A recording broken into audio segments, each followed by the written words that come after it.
So, in today's video, I want to talk about Jordan Poole. Now, I of course talked about Jordan going to Washington when the news was announced that Jordan was indeed going to Washington, and I gave some preliminary takes about that. But I wanted to dive into what Jordan Poole is actually going to look like on the Washington Wizards and why I am particularly excited for it, which seems to be kind of a unique perspective because I've mostly just seen negative stuff about this, in particular because Jordan Poole took some photos for the Wizards where he didn't look like he was in the best of shape, a little bit of a depression beard, and didn't look like he was very happy, which, you know, being forced to move suddenly and separate from a lot of people that I assume he liked outside of Draymond Green, obviously, is a little bit of a shock. But I also feel as though Jordan Poole is probably in a situation that, at least from the impression I have gotten from him as a basketball player, seems like one that he would enjoy. Hello everybody, welcome to Frosty Bucket. Subscribe to the channel if you have not already and drop a like on this video. It only takes 1 second and makes a massive difference in how the video performs in the YouTube algorithm. I don't mean to suggest that Jordan Poole is the type of player who does not care about winning all that much. However, I definitely get the impression he does like to put up his own numbers and he does like to be the star of the show.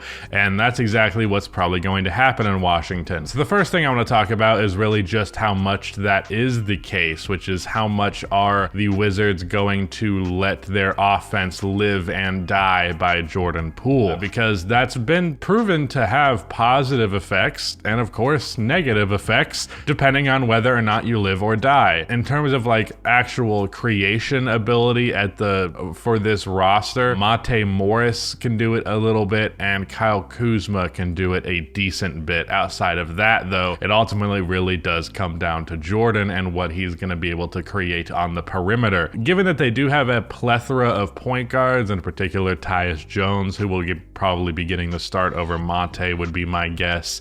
I'm wondering how much Jordan is going to be an on-ball player. I can't imagine, with his playmaking being somewhat limited, that the Wizards would take a heliocentric approach where they're just like, Jordan, you're going to have the ball on your hands 24/7. I just don't think that would be a good look. I don't think it would be the proper way to build Jordan Poole towards being a winning player, which I think is very much in the realm of possibility, given that, as I previously mentioned, he has been a wiving player in moments. Yeah, so that's the first question. What's the on-ball versus off-ball balance? Looking at Jordan Poole's off-ball game with the Warriors, it was of course pretty good.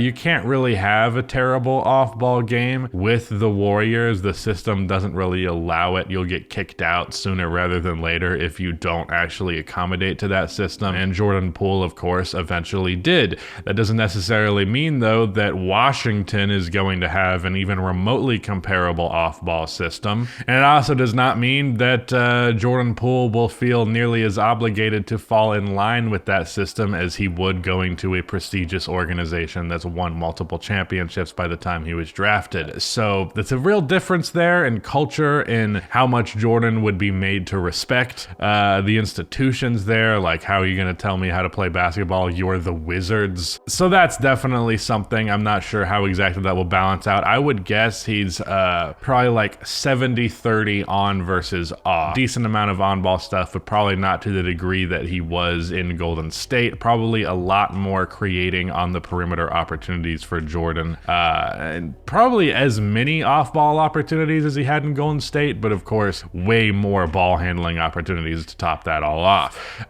He, as a ball handler, is definitely not the guy that I would want leading my offense at the highest level. However, if I am a team that is not trying to be very good and I want to sell tickets, I do think Jordan Poole is a pretty good option for that, because say what you will about Jordan Poole's game, say what you will about how much he actually impacts winning or what his all-around game looks like, when it comes to scoring the ball, in particular doing it in ways that very, very few players can do it, Jordan Poole can score the fucking ball, is the point that I'm trying to arrive to. And he pulls off moves with regularity that 98% of the NBA just simply cannot pull off. Really, it ultimately comes down to whether or not the shot goes in or not, but in terms of creating the space, in terms of creating the shot, it is undeniable that Jordan Poole can do that. It's just, again, does the shot actually go in? When Jordan Jordan was early on in his career, he showcased this ability to create shots, but of course it never actually went in. As time went on, he got more efficient, actually learned how to put the ball in the basket, but that has always been something that has wavered with him a little bit in terms of the consistency of it. So I imagine with Jordan Poole, you're going to get a lot of good games and a lot of bad games. I don't know how much you can expect a consistency with Jordan Poole, especially in this new environment where he's essentially thrown to the wolves. I do believe that he'll probably have some ridiculous scoring performances. Like, I'm talking he could probably crack 50, because like, who is shooting the ball in Washington besides for Jordan Poole and Kyle Kuzma and a little bit of Monte Morris? Like, that's a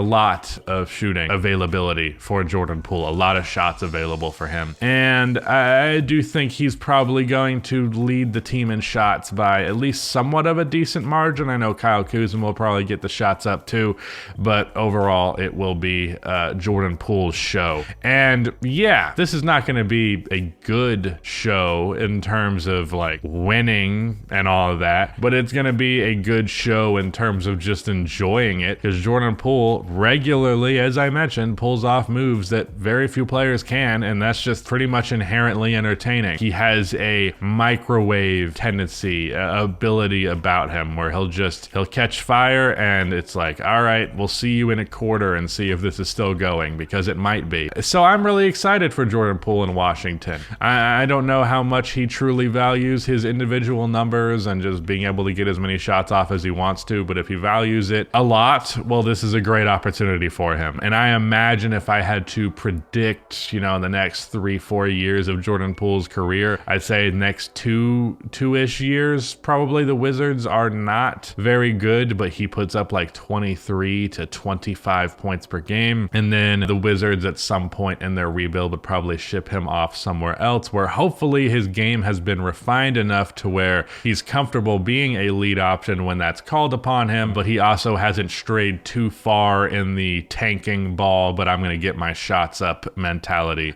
You don't want that to go too far, because that can genuinely damage the way that players approach the game. I've seen it happen with the likes of Zach LaVine. I'm excited for Jordan Poole in Washington. That seems to be the minority opinion, but I'm perfectly okay with that. I felt like with the Golden State Warriors, it was kind of always a little bit of an awkward fit, because that system likes players who can fall in line to that system and really not play outside of it too much. And Jordan Poole was very much the likes to draw outside of the lines type of guy at many points, which was why he was kind of an awkward fit. And the Warriors are hoping that Chris Paul will be someone who will draw in the lines, which is generally true. And he'll also be the one to tell on you if you do draw outside of the lines. But yeah, I'm excited about it. Let me know what you think. Shout out to Rudy for editing this video, but that is it. Goodbye.